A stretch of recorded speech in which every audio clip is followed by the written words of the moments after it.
중고등학교에서 학교 선생님이 학생들을 지도할 때 많은 그 어려움들이 있습니다. 아이들이 성격도 다 다르고 가정 형편도 다르기 때문에 어떤 학생은 대어들기도 하고 주의가 산만하기도 하고 또 폭력을 휘두르는 그런 아이들이 있습니다. 우리나라는 주로 담임 선생님이 그런 아이들을 불러서 상담하는 일을 하는데, 미국에서나 다른 나라에서 보면 교장이 그 일을 합니다. 교장이 부모를 불러가지고 아이에게 이런 잘못이 있다고 아이를 고치기를 바란다고, 그래서 교장이 이런 주의를 주는 것을 보게 됩니다. 그래가지고 고쳐지지 않으면 퇴학을 시키게 되는데, 학생들이 퇴학을 당하면 이제 갈 데가 없기 때문에 이제 몸에 문신을 하고 더 나쁜 아이들하고 어울려서 마약을 먹고 폭력을 휘두르고 나쁜 짓을 하는 길로 빠지는 것을 보게 됩니다. 중국 어느 곳에서는 한 주인이 오리를 5,000마리를 키우는데 혼자서 키웁니다. 그런데 놀라운 것은 이 5,000마리 오리 중에서 불량 오리가 하나도 없다는 것입니다. 뭐 주먹을 휘두르거나, 오리가 주먹도 없기도 하지만 뭐 주둥이로 물고 뭐 도망가고 이런 게 없이, 주인이 뭐 놀러 가자 이러면 5,000마리가 따따따따따 하면서 전부 그냥 산으로 놀러 가고, 그만 놀고 집에 가자 그러면 또 일찍 집으로 간다는 것입니다.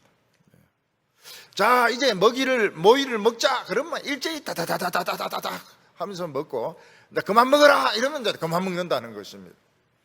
5,000마리가 한결같이 주인의 말에 의해서 움직여지는 것입니다. 그래서 기자가 한번 해봤습니다. 거위들인데 산에 가자 이러니까 한 마리도 안 가요. 집에 가자 아무도 안 가는 겁니다. 모이 먹어라 아무도 안 먹는 겁니다. 그래서 어떻게 된 거냐고 주인에게 물어보니까, 이 거위들은 알에서 부화가 될 때 제일 먼저 본 사람을 어미라고 생각한다는 겁니다. 그래서 이 사람은 자기 집에 있는 거위는 전부 다 그 부화가 된 건데, 부화장에서 이제 이 부화가 될 때 자기가 들어가서 한 마리 한 마리 다 보면서 다 엄마다 이래 하면서, 그래서 이 새끼 때부터 이 아저씨가 엄마라는 게 입력이 딱 된 겁니다. 그래서 놀러 가자 이러면 엄마가 놀러 가재 하면 다 놀러 가고, 모이 먹어 그러면 엄마가 모이 먹으래 다 먹고, 애들은 그 거위들은 엄마라고 생각한다는 것입니다. 이 말이나 이런 키가 큰 짐승들은 그 태어나면 한 몇 분이나 몇 시간 안에 일어서야 됩니다. 일어서서 걸어 다녀야 됩니다. 왜냐하면 말이나 이 기린이나 이런 큰 이런 짐승들은 자기가 이 쭈그려 앉아가지고 젖을 줄 수 없기 때문에, 새끼가 서서 젖을 먹지 않으면 그 새끼는 죽는 것입니다. 그래서 이렇게 큰 짐승들은 새끼가 굴러 떨어지면 선체로 이 새끼를 낳는데, 땅에 굴러 떨어지게 되면 부시럭거리다가 금방 일어서가 젖부터 찼습니다. 어미가 이래 핥아주고 탯줄을 끊어주고 이러면은 자기가 이제 일어서 가지고 여기가 어딜까 이러면서 모르겠다 젖이나 먹고 보자 이러면서 이제 어미 젖을 찾아가지고 막 젖을 먹습니다. 근데 그걸 못하면 굶어 죽는 거예요. 어미가 젖을 줄 수가 없기 때문에. 그래 어떤 그 목장에서 주인도 없는데 말이 새끼를 낳았는데 이 새끼가 못 일어나는 겁니다. 일어나지를 못해요. 그래서 옆 농장에 있던 청년이 한번 보러 이렇게 오니까, 이 새끼를 낳았는데 새끼가 못 일어나요.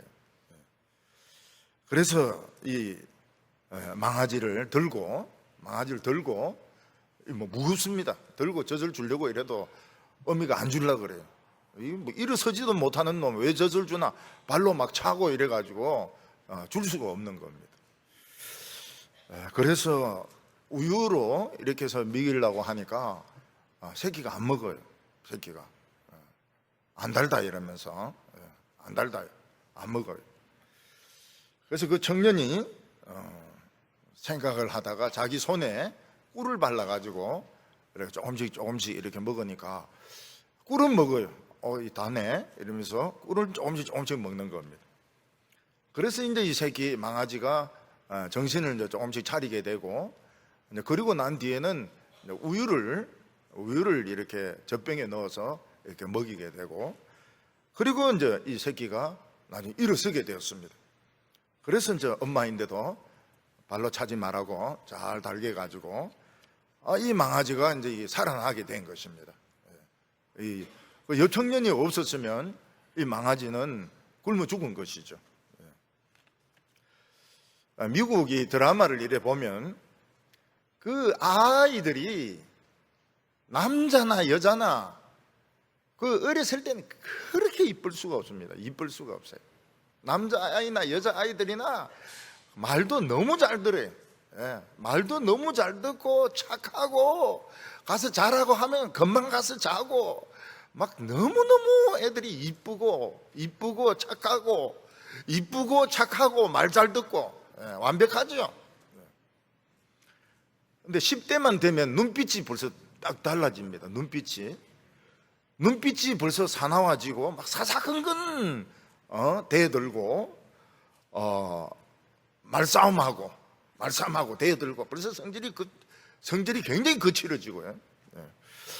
또 아버지가 뭐 친아버지가 아니고 뭐 스텝파더, 양아버지고 이러면은 넌 내 아버지가 아니잖아 이러면서 탁 나가버립니다. 그러면은 뭐 어떻게 해줄 수가 없어요. 그래서 뭐 소리 지르고, 엄마도 소리 지르고 뭐 애도 소리 지르고 이러면은 옆집에서 아줌마가 오늘 뭐 무슨 일이 있었냐고 이래 물어보면, 우리 집에 10대가 있지 않냐 이러면 10대 그러면서 다 공감을 합니다. 10대가 그렇다는 것은 어느 누구든지 다 경험을 하고 있는 것입니다.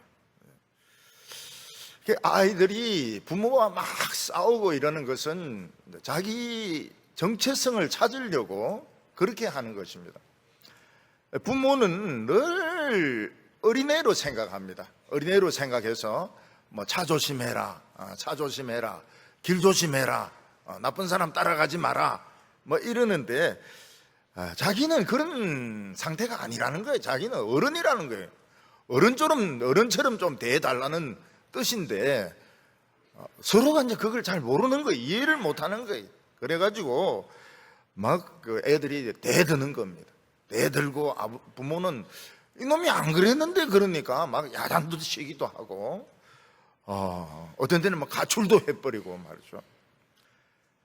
근데 친구들 만나면 그런 거 없어요. 친구들 만나면 막 너무 서로 잘해주고, 같이 막 마약 피우고, 같이 금지된 장난들, 막 담배 같은 거 피우고, 막 이럴 때, 술도 마시고 이럴 때만 너무 진하게, 뭐 온갖 비밀을 다 이야기하고, 친구들하고는 뭐 거리낌이 없는데, 부모만 만나면 막 그냥 잡아먹으려고 덤비드는 것입니다. 이게 뭔가 하면 다 사춘기죠. 사춘기에 누구든지 다 겪는 것입니다. 자기를 찾고 싶은데 부모는 자기로 인정을 안 해주고 늘 애로 취급을 하고, 친구들은 자기를 인정을 해주니까 자꾸 이제 밖으로 나가 돌아다니고, 집에는 안 들어오려고 그러고, 어떤 때는 뭐 가출해가지고 그냥 떠나버리기도 하고 이러는 것입니다. 자기를 찾는 과정인데 이런 10대, 이런 반항기가 너무 길어져 버리면 사실은 뭐 인생이 참 망쳐지게 되는 것입니다. 오늘 성경 말씀을 보면 예수님은 드디어 사망의 권세를 깨고 부활하셨습니다. 예수님은 제자들에게 나타나셔서 손에 있는 못자국과 발에 있는 못자국, 옆구리에 있는 창자국을 보여주셨습니다. 이제 제자들은 뭘 해야 됩니까? 예수님이 부활하고 나서 제자들은 뭘 해야 될까요? 옛날같이 예수님을 따라다니면서 병자를 고치고 기적을 행하는 것을 옆에서 도와드려야 될까요? 아니면 모든 게 다 끝나버린 걸까요? 그리고 베드로는 누굽니까? 베드로는 누굽니까? 베드로는 도대체 누구라고 봐야 됩니까? 베드로는 예수님이 잡힐 때 예수님을 모른다고 3번 부인을 했습니다. 자기 예수님의 제자도 아니고 예수도 모르고 예수와 상관이 없는 사람이라는 것입니다. 예수님이 부활하고 찾아오셨는데 베드로는 예수님의 제자입니까? 제자가 아닙니까? 이거 굉장히 문제가 모호한 겁니다. 모호한 거예요. 예수님이 부활한 것은 좋지만은 제자들은 뭘 해야 되는지, 베드로는 누군지, 베드로는 제자인지 아닌지, 제자입니까? 제자가 아닙니까? 모든 것이 모호했던 겁니다. 옛날에는 대개 제자들이 좀 선생님의 눈에 벗어나면 파문을 시킵니다. 너는 오늘부터 내 제자가 아니다. 오늘부터 여기서 떠나거라. 이러면은 짐 싸가지고 떠납니다. 그리고는 선생님하고 아무 상관이 없어요. 그 가문, 도장이나 그 학교하고는 아무 상관이 없습니다. 사관학교 생도들 중에서도 요즘은 담배를 피우는지 모르겠는데 옛날에는 담배를 못 피웠습니다. 근데 누가 담배를 피우고 술도 마시고 외부에서 막 싸움질하고 했다 이러면은 퇴교를 결정을 하게 됩니다. 근데 퇴교를 결정하게 되면 생도복을 벗어야 되고 그때부터는 생도가 아닙니다. 생도가 아니고 학교와는 아무 상관이 없습니다. 학교는 들어오지도 못하고 학교에서 쫓겨나게 됩니다.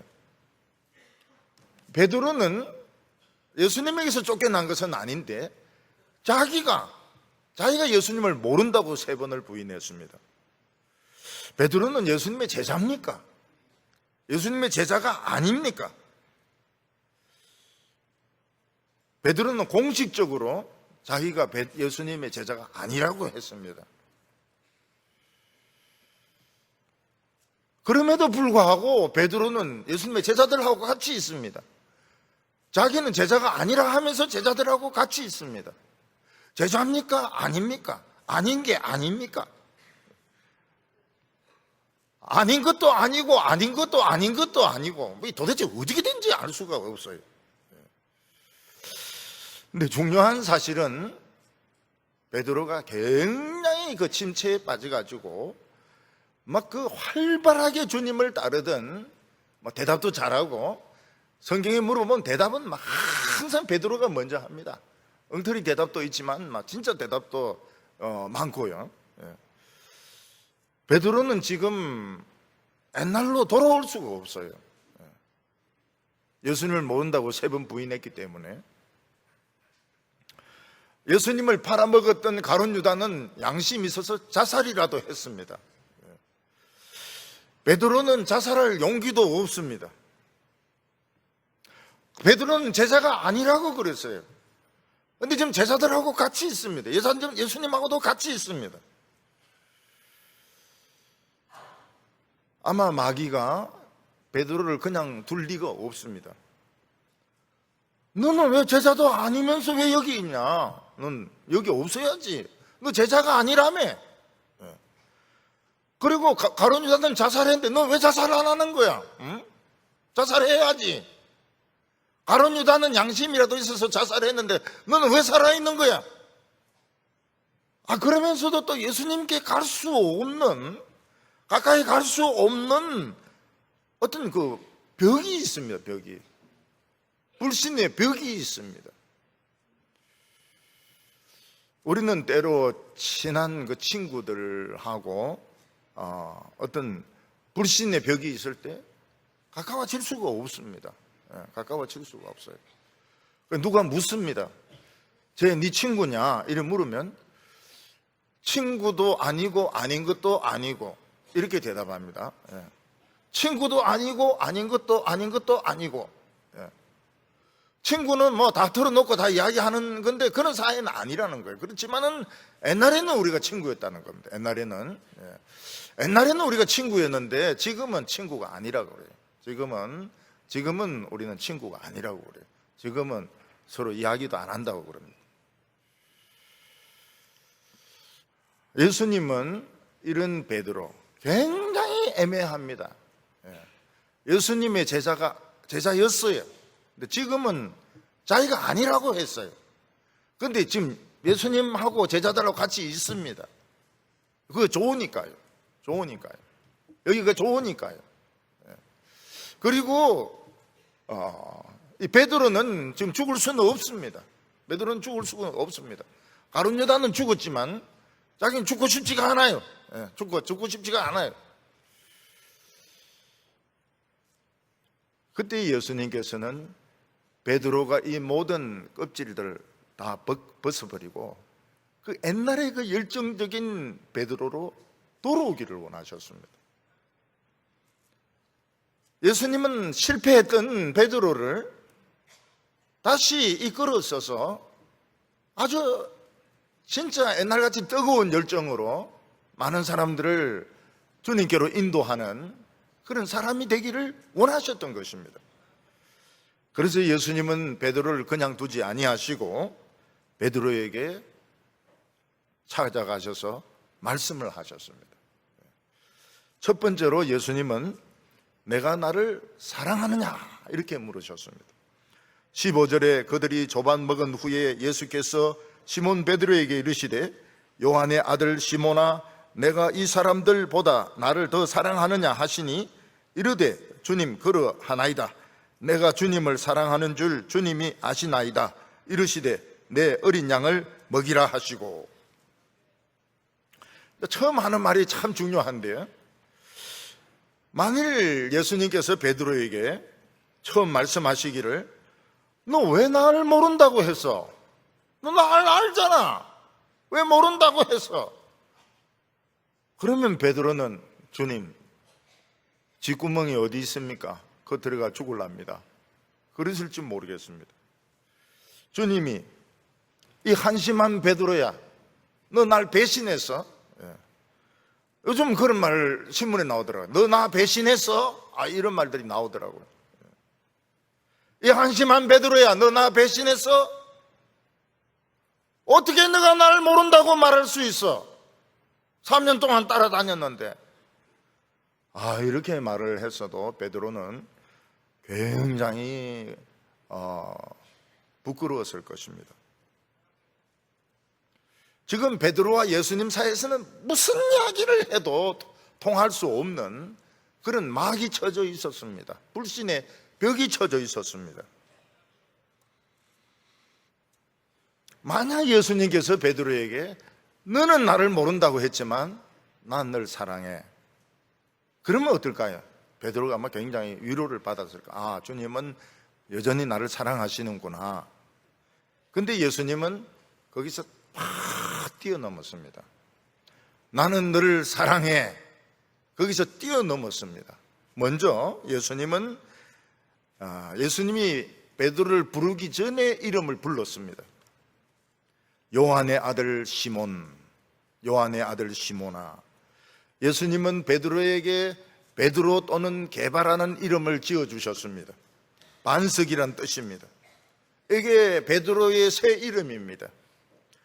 그런데 베드로는 예수님을 모른다고 3번 부인하고 게바란 이름, 베드로란 이름을 뺏겨버린 것입니다.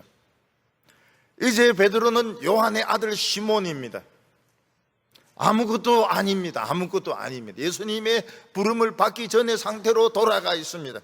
예수님의 제자도 아니고 지금 아무것도 아닌 상태에 있습니다. 그걸 예수님이 이야기합니다. 넌 아무것도 아니야.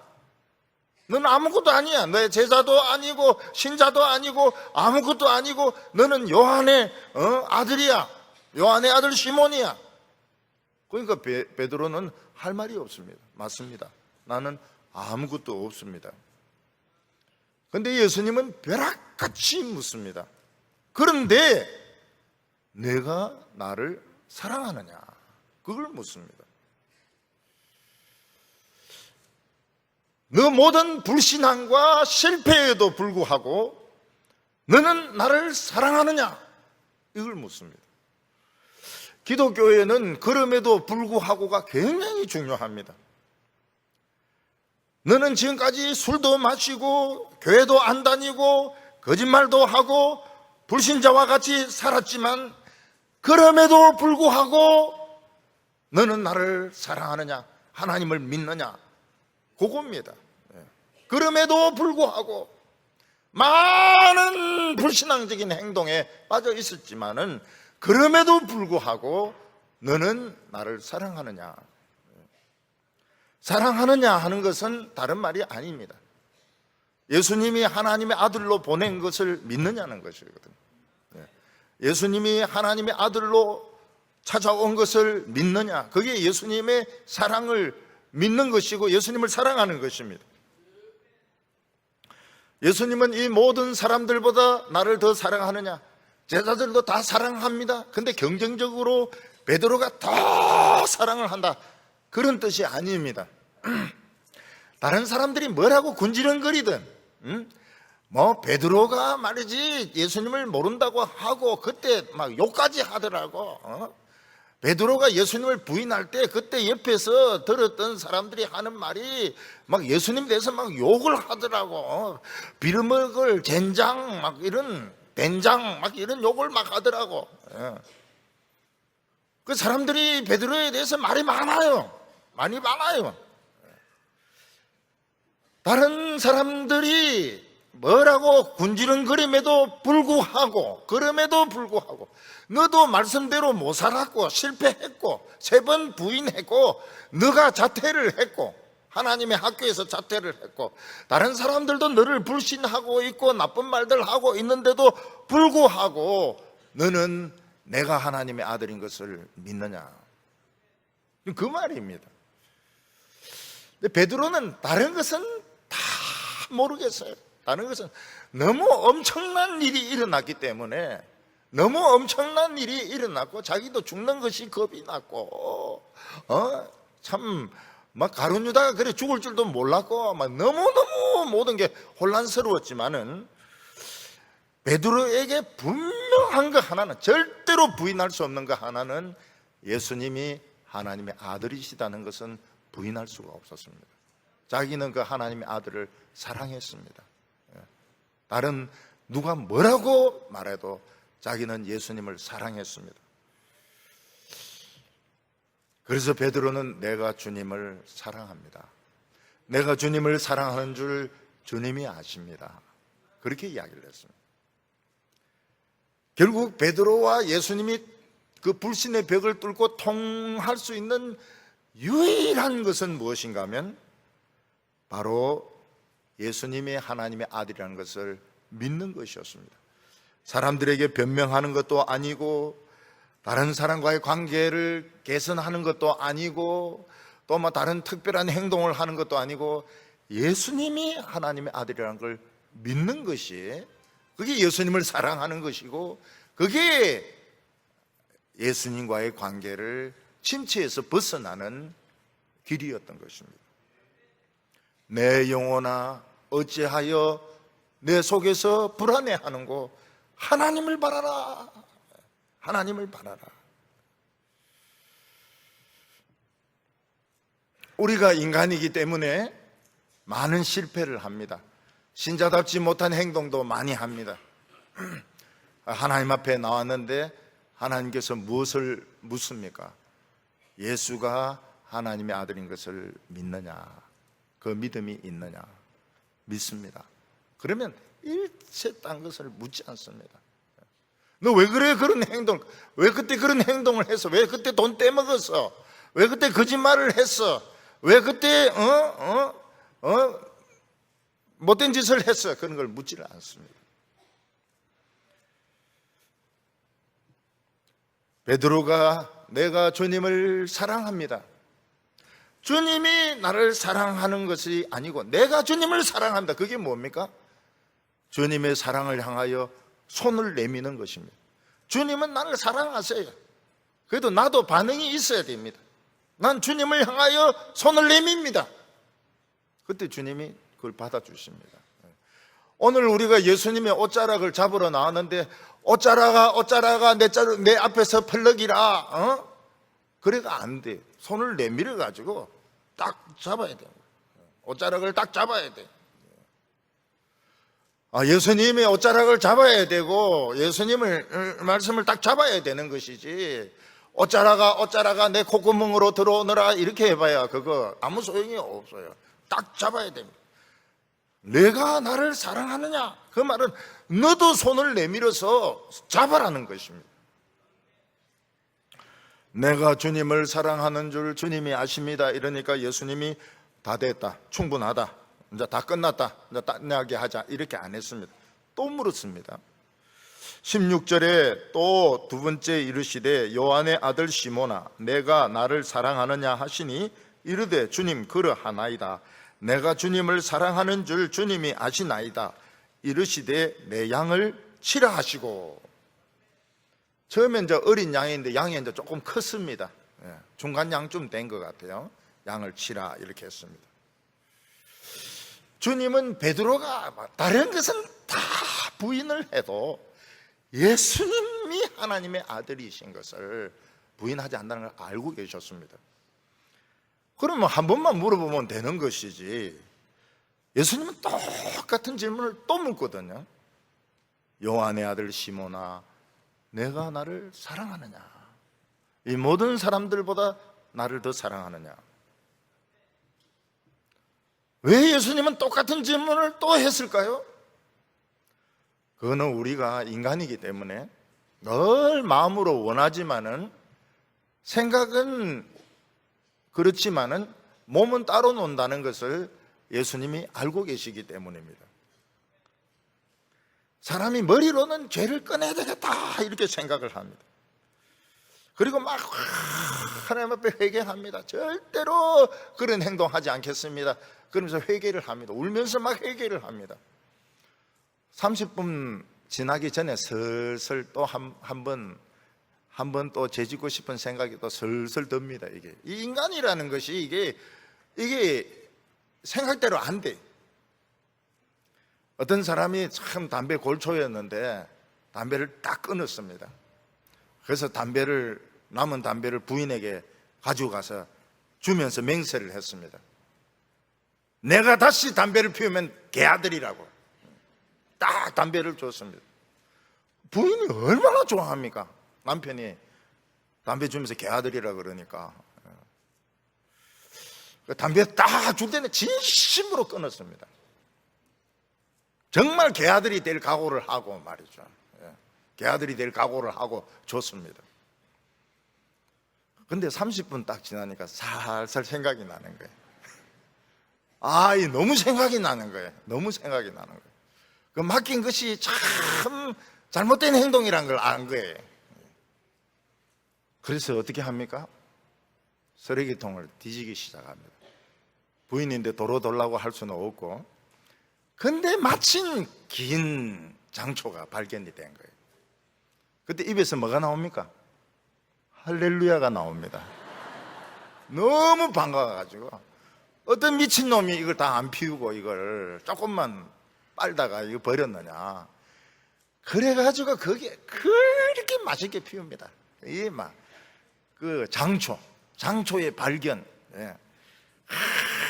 맛있게 빨면서 막 타들어갈 때까지, 타들어갈 때까지 막 마지막 최후의 순간까지 막 빨면서 탁 버립니다. 그리고는 어떻게 합니까? 회개합니다. 어떤 사람이 술이 딱 끊었습니다. 진짜 나 술 끊었다. 이거는 성도답지 못한 행동이야. 절대로 술을 입에 안 된다. 날씨가 좀 꾸무리해요. 날씨가 흐립니다. 좀 땡기는 게 있어요. 요런 날 참딱 데피가지고 그냥 탁 먹으면 참 이게 날씨도 또 금요일이고 이러니까. 근데 친구 전화가 딱 온 거예요. 뭐하나? 응? 뭐하나? 오늘 딱 한잔 하기 좋은 날인데. 그래서 어디를 어떻게 하면 창문으로 나갑니다. 창문으로. 대문으로 나가기 좀 미안해가지고. 그래서 무슨 핑계를 댑니까? 술 먹는 친구도 전도해야 될 거 아니가. 그래서 이제 가가지고 또 어떻게 친구만 놔놓고 전도만 할 수 있느냐. 한 잔부터 하고 전도를 해야 된다고. 자기가 더 많이 먹어요. 자기가 더 많이 먹어요. 계속 그동안 안 먹었던 거까지 다 마시고. 친구도 그냥 친구는 멀거먹이 있고 자기가 다 마십니다. 그래서 남전도회가 이제 산에 등산하고 내려올 때 위험한 게 그겁니다. 그거 보면 이제 파전 파는데 이런 데 있지 않습니까? 막걸리 팔고 이럴 때. 그런 데 보면 이제 남자 집사 딱 앉아가지고 젓가락을 입으로 싹 빨거든. 이게 성도의 행동이 아니에요. 쫙 빨면서 형님 딱 이렇게 할 때 형님 한 사발 딱 이렇게 할 때 오 그래 이러면서 우리 목사님들 일러주기 없기 딱 이러면서 전부 한 사발씩 이제. 그러니까 이게 막 이 남전도회가 산에 갈 때마다 부흥이 일어나는 거예요. 그냥 쫙 빨면서 젓가락을 옆으로 빨면서 이제 올라가는 겁니다. 그리고 내려 주일날 오면 어떻게 합니까? 회개를 해야죠. 어떤 사람은 이제 음탕한 영화를 이제 다 끊었습니다. 어디에 이렇게 막 벗어서 왔다 갔다 하는 이런 것 말이죠. 이런 영화를 보는 거는 성도에게 합당하지 않다. 딱 끊었습니다. 근데 어느 날 보니까 또 이 벗은 여자들 이 영화를 보고 싶은 거예요. 딱 1분만 보고 끄자. 1분만 보고 딱 끄자. 근데 그 1분이 이제 1시간이 되고 딴 프로 또 보고 이렇게 발전이 되는 겁니다. 결국은 어떻게 합니까? 성도들이 주일날 왔을 때 제일 먼저 기도하는 것이 뭡니까? 미안합니다 이러면서 기도를 시작합니다. 예수님 I'm sorry 그러면서 이제 기도를 시작합니다. 왜냐하면은 하나도 못 지켰거든. 하나도 못 지켰거든. 결심한 거 개아들이라는 것부터 시작해가지고 쫙 빤 것부터 시작해가지고 이거 전부 다 어기거든. 베드로가 예수님을 사랑하는 것에 비해서 예수님이 베드로를 사랑하는 100만 배입니다. 100만 배. 그러나 너도 손을 내밀어라. 뭐 창피하든 남들이 군지렁거리든 미안하든 어쩌든지 간에 그거는 상관이 없고 주님을 향해서 손을 내밀어라. 네 입으로 이야기해라.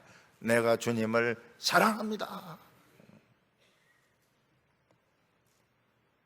우리가 주님을 향한 사랑이 필요합니다. 손을 내미는 것입니다. 예수님은 이미 100만 배 사랑하고 있습니다. 베드로가 내가 주님을 사랑하는 줄 주님이 아시나이다.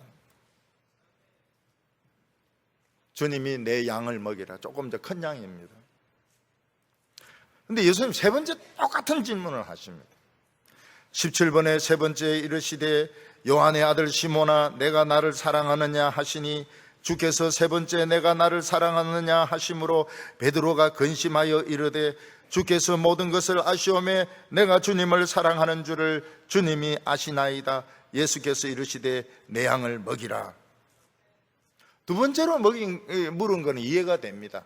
인간이라는 것은 늘 실수를 할 수도 있고 주님을 부인하고 회개하고도 또 부인할 수도 있고 이러니까 두 번째 물을 수도 있습니다.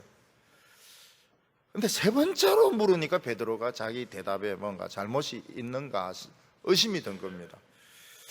예수님을 내가 사랑하지 않는 것인가? 예수님이 내 말을 못 믿으시는 것인가? 예수님은 내 말을 지금 거짓말이라고 생각하시는가?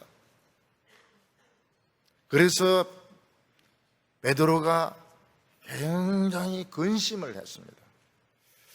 지금 예수님은 나를 불신하고 계시는가? 베드로가 처음부터 자기는 죽을지라도 주님을 부인하지 않겠다는 건 인간적인 열심이었습니다.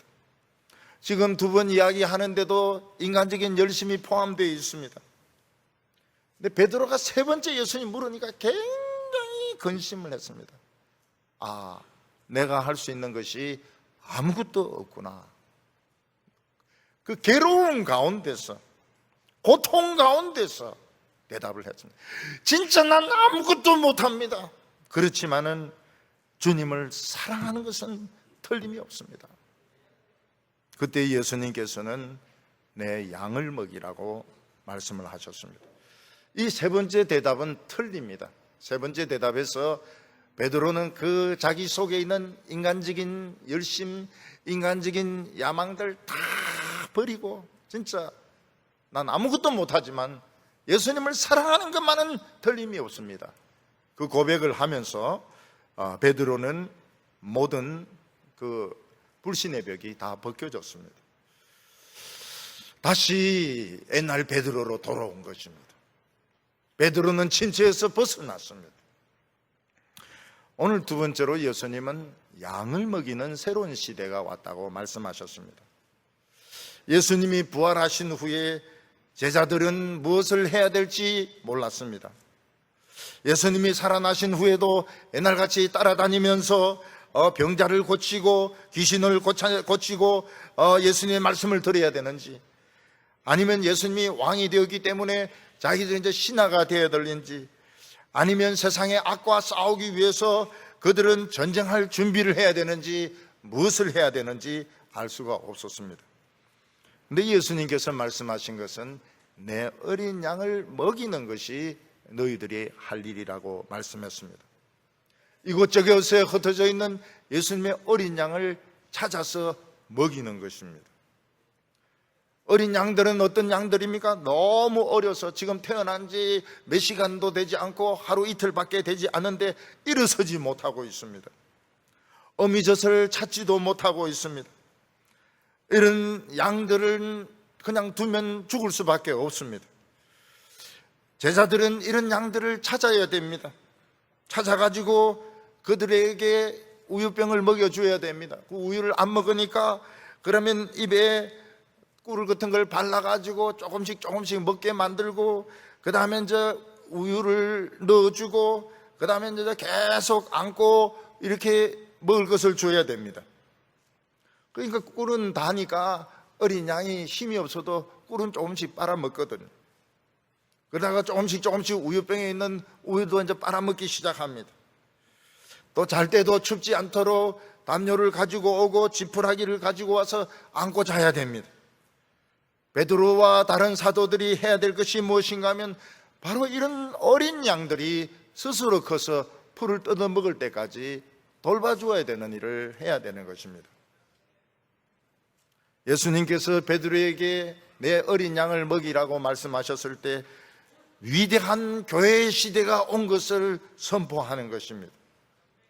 이제 제자들이 해야 할 일은 누구든지 복음을 들으면 어린 양이 되는데, 이 어린 양들을 일일이 안아서 젖을 먹이고 또 그것을 포대기에 잘 싸가지고 밤에 얼어 죽도록 하지 않는 것이 제자들이 해야 되는 일인 것입니다. 우리 교회 어떤 아기가 태어났는데 조산을 하게 되었습니다.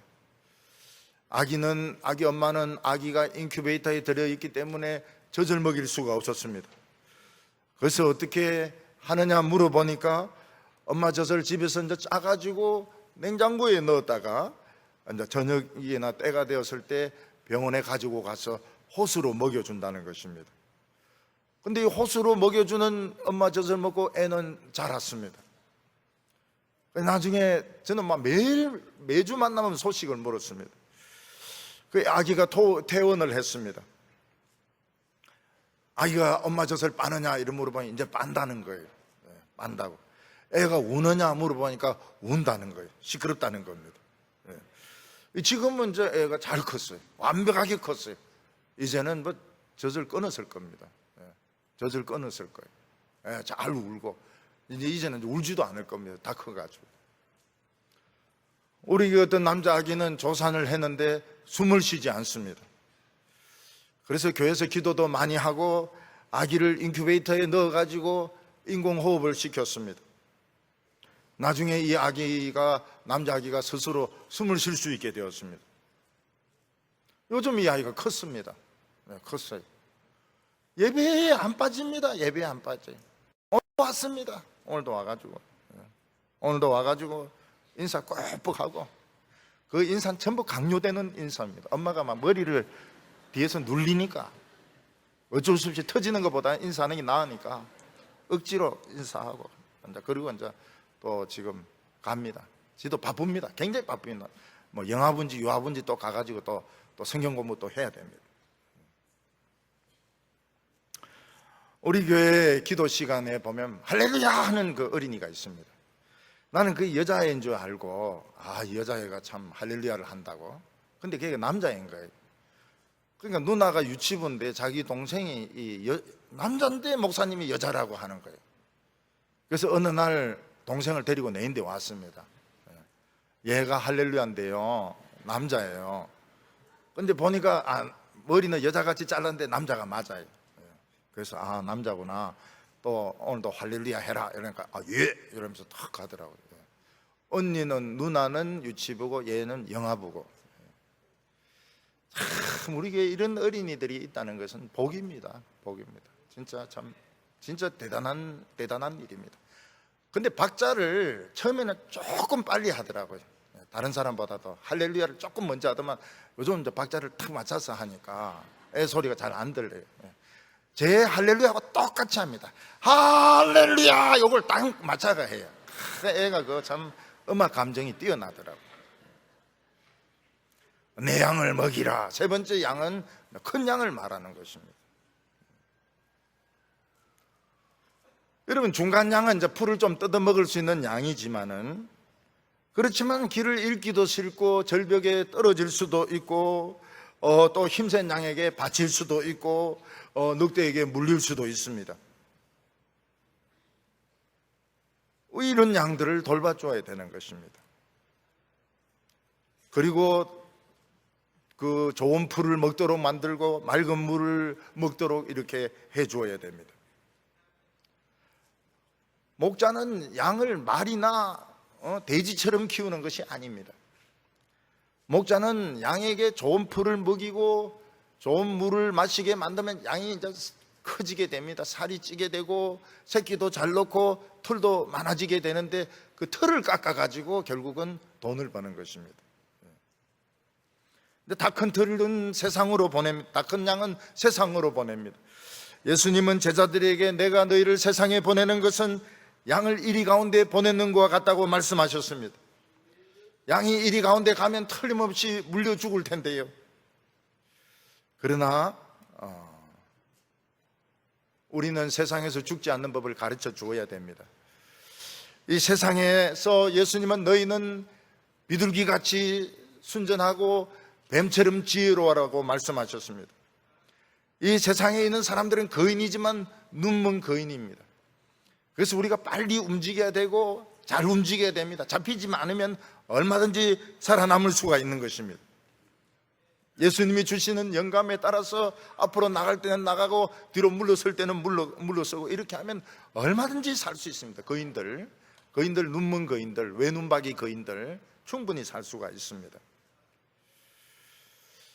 양은 다른 짐승과 달리 잡아먹지 않습니다. 풀을 뜯어먹고 이 털을 만들어냅니다. 이 양모로 만든 것을 가지고 양복을 만들지 않습니까? 양복, 이렇게 맨들맨들한 거는 소모고, 부풀부풀한 거는 이제 방모고, 그리고 담요도 만들고, 양모가 좋은 이 섬유입니다.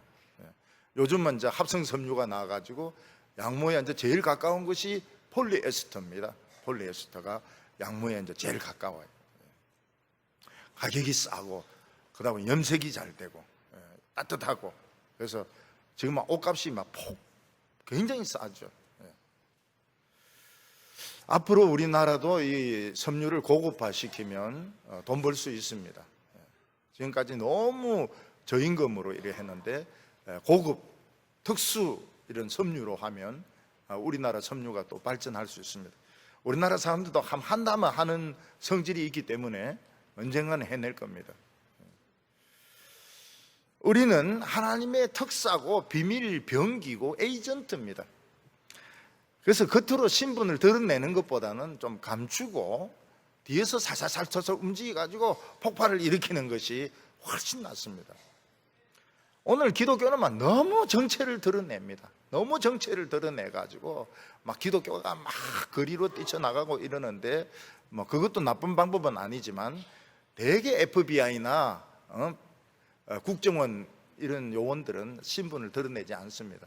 숨어서 살살살살 하면서 이제 큰 걸 터뜨리는 겁니다. 예수님께서는 양을 돌보라 하면서 교회 시대가 올 것을 예고를 하셨습니다. 교회에서는 양떼를 먹이는 것이 최고로 중요한 것입니다. 이 양떼가 풀을 먹고 물을 먹고 자라면 기도하게 되어 있습니다. 교인들에게 기도해라 기도해라 막 강요하는 것보다도 자기 스스로가 말씀을 듣고 기도하는 것이 중요합니다. 그래서 합심해서 기도할 때 대부흥이 일어나게 되는데 폭발적인 부흥이 일어나게 됩니다. 이게 베드로가 해야 될 일인 것입니다. 여기 마지막으로는 내가 늙어서는 젊었을 때와 다르게 일을 하게 된다고 말씀하셨습니다. 18절에는 내가 진실로 진실로 내게 이르노니 내가 젊어서는 스스로 띠를 띠고 원하는 곳으로 다녔거니와 늙어서는 내 팔을 벌리리니 남이 내게 띠를 띄우고 원하지 아니하는 곳으로 데려가리라. 사람이 젊었을 때는 앞으로 살아갈 시간이 많습니다. 그리고 힘이 있기 때문에 며칠을 밤을 새우면서 놀고 또 막 운동을 하고 막 그렇게 해도 하루 자면은 피로가 싹 다 풀립니다. 공부도 하고 싶고 정치도 하고 싶고 사업도 하고 싶고 의사도 되고 싶고 장사도 하고 싶은 게 너무 많습니다. 유학도 가고 싶고 세계 여행도 다니고 싶습니다. 근데 이 젊은 사람들은 없는 게 두 가지가 있습니다. 하나는 뭔가 돈이 없어요. 젊은 사람들은 돈이 없습니다. 그리고 또 하나는 뭔가 지혜가 없습니다. 미련합니다. 경험이 없기 때문에 돈이 없어요. 젊은 사람이 돈까지 가지면 큰일 납니다. 돈이 있으면 바로 뚜껑 없는 스포츠카 사가지고 막 그냥 돌아다니는데 큰일 납니다. 돈이 없고 지혜가 없어요. 근데 사람은 이제 늙습니다. 늙으면 어떻게 됩니까? 늙으면 시간이 없어요. 이제 살 시간이 얼마 남지 않았습니다. 이제 얼마 남은 게 없고 힘이 없어가 뭘 할 수가 없습니다. 연구를 하려고 해도 작은 글씨가 하나도 안 보입니다. 그리고 공부하기가 싫어요. 교수들인데 슬슬 물어봅니다. 이제 60 되고 이러면 공부하기 싫지 않냐 이러면 그래도 공부해야 된다 이런데 거짓말입니다. 공부하기 싫어. 60이 무슨 공부를 합니까? 공부하기 싫지. 다 놀고 싶지. 벌써 작은 글자가 안 보이는데 작은 글자가 보일 때 공부를 해야지. 벌써 공부가 안 돼. 그리고 안 아픈 데가 없습니다. 허리부터 아프기 시작합니다. 아이고 허리야 하면 허리 때문에 교회를 몇 달 못 나왔다. 이제 늙어가는 겁니다. 얼굴이 아무리 팽팽하고 머리 숱이 많고 이래도 허리 아프면 이건 벌써 늙어가는 겁니다. 허리부터 아프기 시작해요.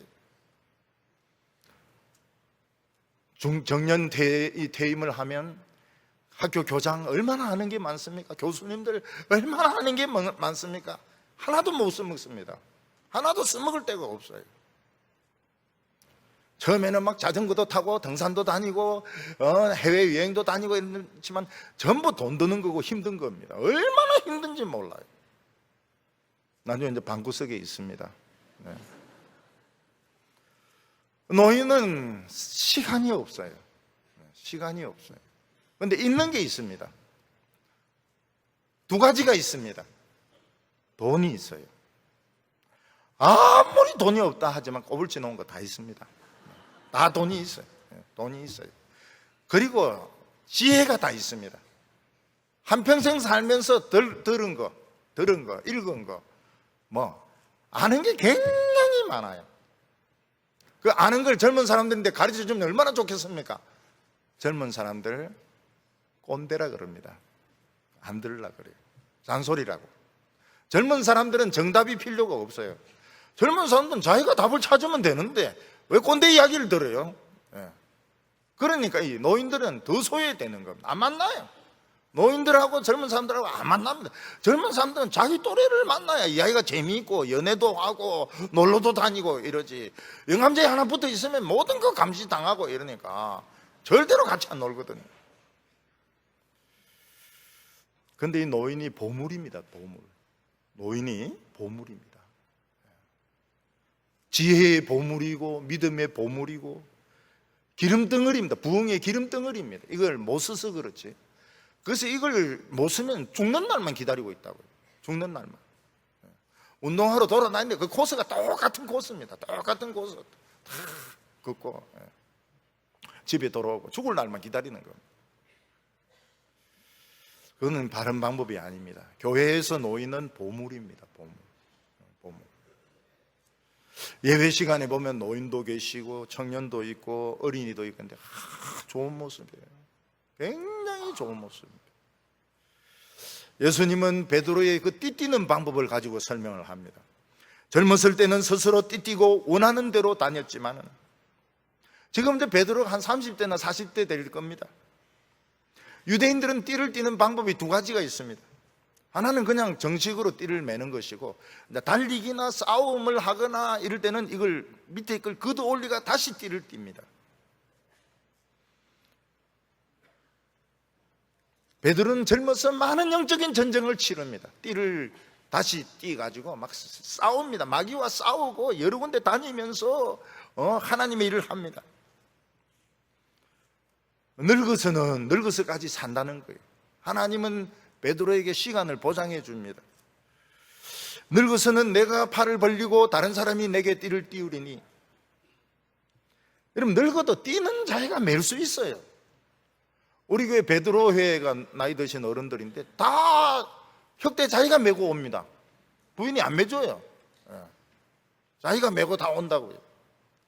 그러니까 팔을 벌리고 다른 사람이 띠 띄우는 건 체포당한 겁니다. 체포당. 늙어서 언제쯤에 베드로는 체포를 당해가지고 죽습니다. 그래서 요한이 베드로가 어떤 죽음으로 영광 돌릴 것인지 미리 알려주었다고 이야기합니다. 근데 충분한 시간을 주세요. 베드로에게. 베드로는 로마로 갑니다. 그리고 로마에서 죽습니다. 충분한 시간을 주십니다. 아마 요한이 이 글을 쓸 때는 베드로는 죽었을 때입니다. 우리는 모두 죽는 것을 두려워합니다. 죽고 나면 가족들과 헤어집니다. 자기가 사랑하는 모든 것들과 헤어집니다. 죽는 순간의 고통도 두렵습니다. 칼에 찔리든지 목이 쫄리든지 그냥 죽어도 막 죽는 것이 두렵습니다. 그러나 늙어서나 젊어서나 주님을 위해서 죽는 것은 영광입니다. 주님을 위해서 죽는 기회는 아무에게나 오지 않습니다. 베드로는 주님의 품에 의지하는 요한에게 쟤는 어떻게 되냐 이렇게 묻습니다. 주님이 너와 상관이 없다고 그래요. 내가 다시 올 때까지 살려줘도 상관이 없다는 겁니다. 이게 무슨 말입니까? 살고 죽는 것은 주님이 결정하는 것입니다. 교인들 중에 암에 걸렸을 때 기도하면 낫는 사람들이 있습니다. 그 사람들은 주님이 부르신 게 아니에요. 그거는 안 부르는 거예요. 안 부르는데 암이 걸린 겁니다. 근데 아무리 기도해도 안 나아요. 점점 병이 퍼져나갑니다. 그건 주님이 부르고 계신 겁니다. 결국은 돌아갔어요. 요한이 오래 삽니다. 요한이 안 죽는 거 아닙니다. 교회 오해가 퍼졌어요. 요한이 안 죽는다. 예수님 올 때까지 안 죽는다는 오해가 퍼진데 그건 오해입니다. 요한은 오래 쌉니다. 90 넘도록 쌉니다.